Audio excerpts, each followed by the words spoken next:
Entrevista. En esta ocasión tenemos el gusto de que nos acompañe Carmen González. Ella es periodista mexicana que estuvo trabajando mucho tiempo en China. Actualmente es reportera de la revista China Hoy, porque queremos compartir con ella y con la audiencia que nos acompaña ya este centenario que cumple el Partido Comunista de China y que lo convierte en uno de los órganos de dirección más importantes de todo el mundo por el gran liderazgo que le ha permitido llevar a China a nivel internacional. Carmen, un gusto que nos acompañes en esta ocasión. Buenas tardes, bienvenida. Hola Francis, buenas tardes, gracias. El Partido Comunista de China llega este 1 de julio al centenario de su fundación, este órgano de dirección del país asiático que actualmente está encabezado por el presidente Xi Jinping y que también ha recibido un importante eco de lo que ha analizado, pero todo esto se ve de manera puntual en este órgano de dirección. ¿Qué papel cumple precisamente este Partido Comunista Chino? Y pues también cómo se explica su crecimiento, porque entendemos que es uno de los más grandes de todos los partidos comunistas que existen, no solo por las dimensiones poblacionales, pero también es uno de los que más está nutrido en cuanto a integrantes. Sí, fíjate que precisamente hoy llegaba la noticia por parte de la agencia Xinhua de que tiene 94 millones de afiliados el Partido Comunista de China, lo que lo convierte en el partido político más grande del mundo. Efectivamente cumple 100 años este 1 de julio, 100 años de los cuales 70, poco más de 70, ha estado en el poder. Entonces imagínate la fuerza de este partido político. Su fuerza viene evidentemente de su historia. El partido político, el Partido Comunista de China, nace en 1921 en una circunstancia nacional para China muy compleja, porque si bien evidentemente ya se había dejado atrás la China imperial, ya se había terminado con la última dinastía de China, que fue la dinastía Qing, no se había logrado instaurar la república fuertemente, porque las circunstancias nacionales eran muy complejas y China además enfrentaba constantes invasiones por parte de poderes extranjeros. Entonces era lo que ellos le llaman una sociedad semicolonial y semifeudal. Semicolonial en el sentido de que había muchísimos poderes extranjeros y muchísimos intereses extranjeros y lo que se llamaba en aquel entonces legaciones extranjeras instaladas en China, sobre todo en Shanghái, y en ciudades como Tianjin, por ejemplo, que tenían su propia legación extranjera. De hecho, el Partido Comunista de China, la primera reunión se da en un edificio de Shanghái que estaba instalado en una legación extranjera. Me parece que era la legación extranjera de Francia. Pero bueno, el punto es que en aquel entonces políticamente China estaba muy dividido y débil de alguna manera. Y lo que llegó con mucha fuerza en un poquito antes de 1921, que fue la antesala para la creación de este partido político, fue el marxismo, la teoría del marxismo, porque las corrientes anteriores que habían intentado instaurar una política, una república, o habían intentado instaurar una política parlamentaria, ya sin la figura de un emperador, sino de un parlamento y un presidente, no contaban con una base teórica. Y los fundadores del Partido Comunista de China, su base teórica era el marxismo. Ellos estudiaron el marxismo a fondo y obviamente también inspirados por los acontecimientos en aquel entonces Unión Soviética, de Rusia, de la Revolución Rusa, empezaron a crear su propio partido político, que fue el Partido Comunista de China, pero además su propio movimiento, porque otros líderes que habían intentado crear una nueva China, como por ejemplo Sun Yat-sen, Sun Yat-sen se les reconoce como el padre de la nación china, pero Sun Yat-sen no había vivido muchos años en China. Antes de ser presidente de China, Sun Yat-sen estuvo viviendo mucho tiempo en Hawái, por ejemplo. Y Sun Yat-sen no era tan cercano a las causas, sobre todo de los campesinos, por ejemplo. Y fue presidente muy poco tiempo, creo que 40 días. Entonces, era una situación en la que no habían, los líderes anteriores al Partido Comunista de China no habían contemplado la compleja situación social de China, tanto el campesinado como los trabajadores de las ciudades. Y el Partido Comunista de China sí lo hizo. El Partido Comunista de China centró sus bases por haber tenido la base teórica del marxismo, se concentró en agremiar y unir, afiliar a sus filas campesinos, trabajadores, gente del pueblo y tratar de atender los intereses de esa gente.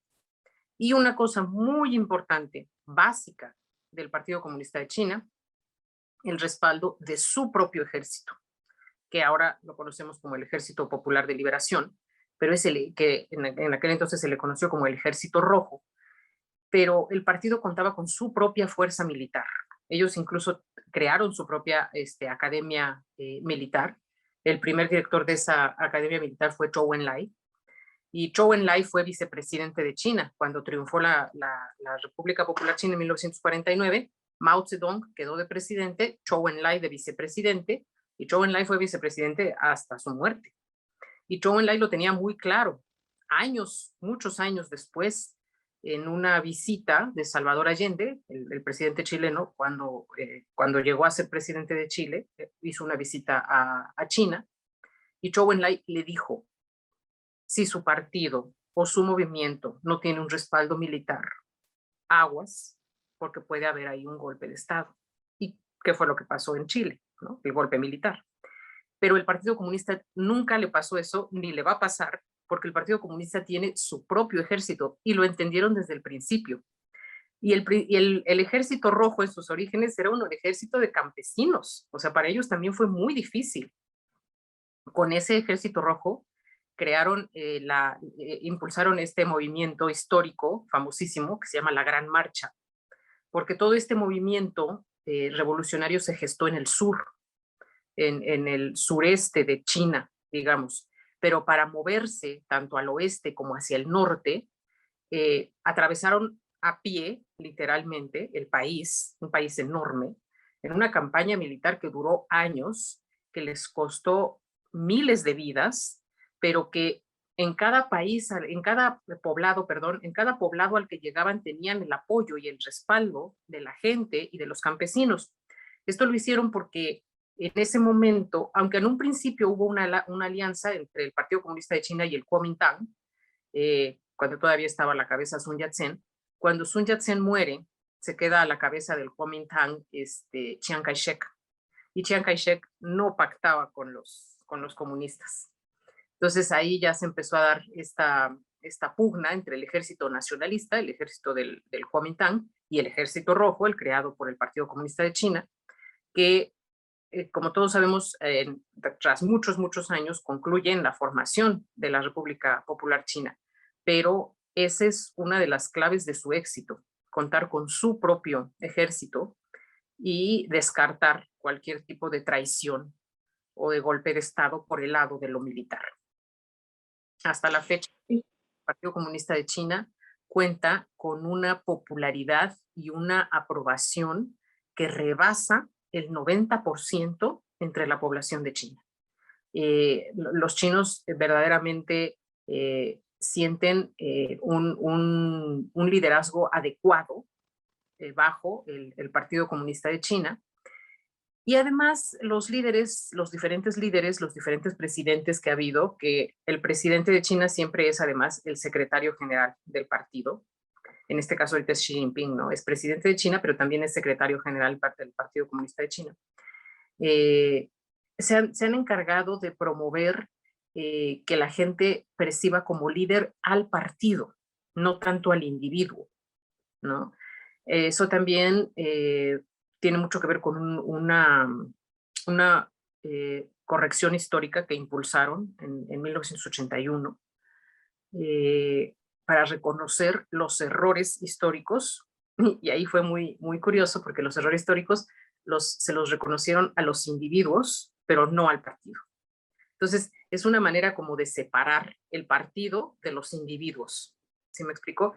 En esa corrección histórica que te hablo de 1981, se reconocieron los errores históricos, por ejemplo, de la Revolución Cultural o del Gran Salto Adelante, que fueron políticas fallidas, todos sabemos actualmente, pero se le atribuyeron a Mao Zedong, por ejemplo. En ese momento dijeron, pues sí, el camarada Mao en su momento tomó malas decisiones, el camarada Mao en su momento hizo estos errores, bla, bla, bla, pero el partido no. El partido es aparte. El partido siempre tiene la posibilidad de reconfigurarse, siempre tiene la posibilidad de rectificar. Entonces el partido quedó, después de esa corrección histórica de 1981, quedó con una imagen como de mucha honestidad política, que es todavía como lo percibe el pueblo chino. El pueblo chino puede concebir que haya errores cometidos por individuos que pertenecen al partido, pero no por el partido. El partido como ente es de una honestidad política muy alta para los ciudadanos chinos.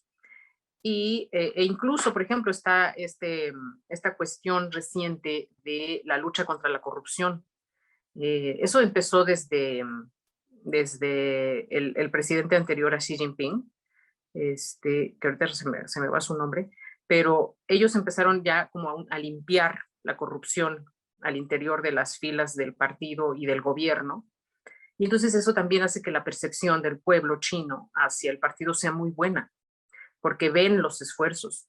Diario hay notas de funcionarios de todos los niveles a los que se les sorprenden actos de corrupción y son destituidos y son castigados, y no importa el nivel, no importa si son funcionarios de muy alto nivel o de bajo nivel, siempre digamos que el rasero es parejo. Y pues ahí radica la fuerza, me parece a mí, del Partido Comunista de China, en la confianza que tiene su pueblo en él. La composición también es importante. Entendemos que en México, con esta visión tan negativa que tienen los partidos políticos, tenemos una conciencia colectiva también muy negativa hacia todos estos organismos colectivos de dirección. Pero ¿cómo se compone precisamente el Partido Comunista, estos integrantes del Partido Comunista, por venir de trabajo, digamos, comunitario en los centros urbanos? ¿Cómo se compone? ¿Por qué otro elemento de legitimidad, digamos, estaría detrás de la fortaleza de este partido?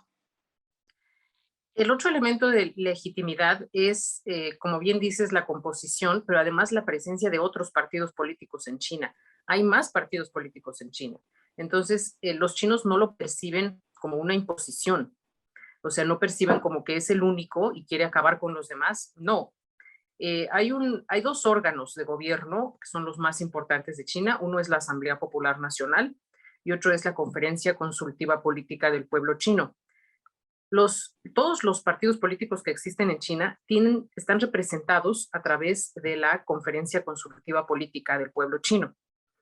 Y todos los chinos están representados en el gobierno a través de la Asamblea Popular Nacional, porque el partido tiene células de organización desde niveles muy básicos, desde niveles como distrito, nivel provincia, nivel ciudad, que van subiendo, pero esos miembros son elegidos por el voto, o sea, son elegidos de manera popular. Los chinos sí votan, o sea, mucha gente cree que los chinos no votan. Lo que pasa es que no tienen una democracia o una votación como la nuestra, que es directamente el ciudadano vota por el presidente, ¿no? En este caso se vota por los representantes que van a estar adentro de la Asamblea Popular Nacional. Y esos representantes de la Asamblea Popular Nacional van subiendo de nivel, pero digamos que la voz de todos los chinos se recoge a través de todas estas células de diferente nivel, y llega precisamente hasta los órganos más altos de gobierno.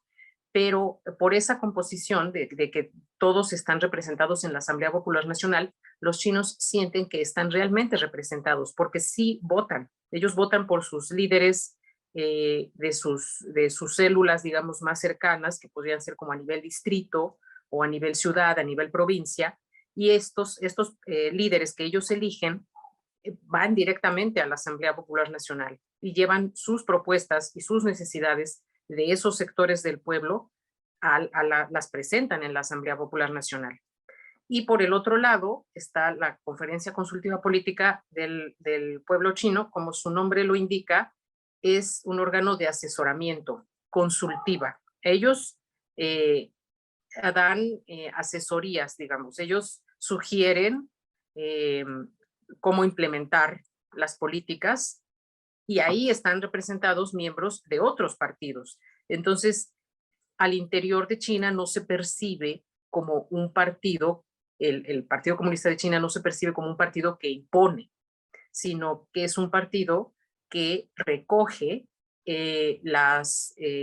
tanto las propuestas como las demandas de toda la población a través de estos dos grandes órganos. Estamos platicando con Carmen González, ella es reportera de la revista China Hoy, que nos está acercando al paradigma político que representa el Partido Comunista de China, que este 1 de julio llega a su centenario. Es decir, digamos, uno de los legados, digamos, de este Partido Comunista es la necesidad de que los trabajadores, de que los diferentes sectores de una sociedad, digamos, se organicen a través de estas estructuras de representación política y a partir de ella empujen un proyecto de nación, que es prácticamente lo que nos has estado esbozando, Carmen. Así es. Y el objetivo, por eso es tan importante este centenario, porque el objetivo inicial del Partido Comunista de China era erradicar la pobreza de China. Cuando en 1921 nació el partido, China no era, pero ni la sombra de la potencia que es hoy, ¿no? Era un país eminentemente rural. La mayoría de la población vivía en las zonas rurales y se dedicaba a actividades agrícolas. Ha cambiado muchísimo en estos 100 años, pero lo que sí ha logrado el partido es erradicar la pobreza absoluta. Ese es un logro que se ha estado presumiendo, digamos, mucho a últimas fechas, sobre todo este año, de que China ya erradicó la pobreza absoluta. Ojo, hay que tener mucho cuidado con los términos. También hay que ver a qué le llaman ellos pobreza absoluta. Ellos se refieren como a personas sin casa, ¿no? Ellos se refieren a personas que no estén cubiertas por la seguridad social, por la asistencia médica. Ellos se refieren a niños que no tengan acceso a la educación básica, que es gratuita y obligatoria en China. Entonces, en ese sentido, mientras tengan todas esas necesidades cubiertas, pues ya no están en pobreza absoluta. Obviamente no quiere decir que todos los chinos ya pertenecen a la clase media. No, ese es, digamos, el siguiente objetivo. Ellos le llaman una clase modestamente acomodada, así le llaman ellos, dentro de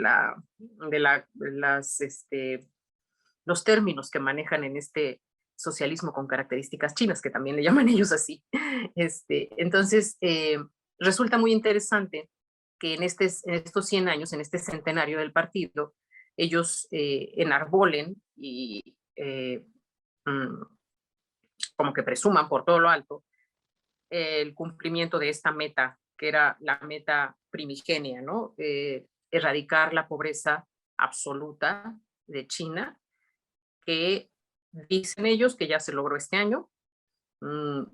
Nuevamente los repito, los términos son muy importantes. Tampoco quiere decir que ya todos los chinos van a andar en coche o que ya todos los chinos tienen un poder adquisitivo alto. No, se refiere a eliminar básicamente como la miseria, ¿sí me explico? Que aparte era una condición muy degradante para un país no, con la... Claro, y muy presente en 1921 o en 1949, ¿no? En el 21 cuando nace el Partido Comunista de China, en el 49 cuando nace la República Popular China, había muchísima miseria, ¿no? Entonces, por ejemplo, decir que ahora, 100 años después, ya no hay miseria tal cual, pues sí es un logro grande. Te agradecemos muchísimo, Carmen. Vamos a organizar una segunda charla porque creo que apenas hicimos una pincelada de los amplios temas que podríamos abordar con motivo del centenario del Partido Comunista, porque es el eje sobre este partido, digamos, gravita sus lecciones ahora con la pandemia de coronavirus, su exitoso manejo que afortunadamente y pese a esta campaña también muy agresiva por parte de Occidente, porque eso sí lo podemos observar, hay una campaña muy fuerte y si nos lo permites, volver a invitarte para que nos sigas ampliando el conocimiento de este fenómeno político que tiene China y que sigue también enviando su luz, digamos, a la geopolítica en nuestro país. Te agradecemos muchísimo, Carmen, la oportunidad de acercarnos. Gracias, Francis. Gracias a ti. Un placer. Nosotros continuamos con más temas en este espacio. Estuvimos en esta conversación con Carmen González, periodista de la revista China Hoy. Agencia Central de Noticias, Periodismo Multimedia.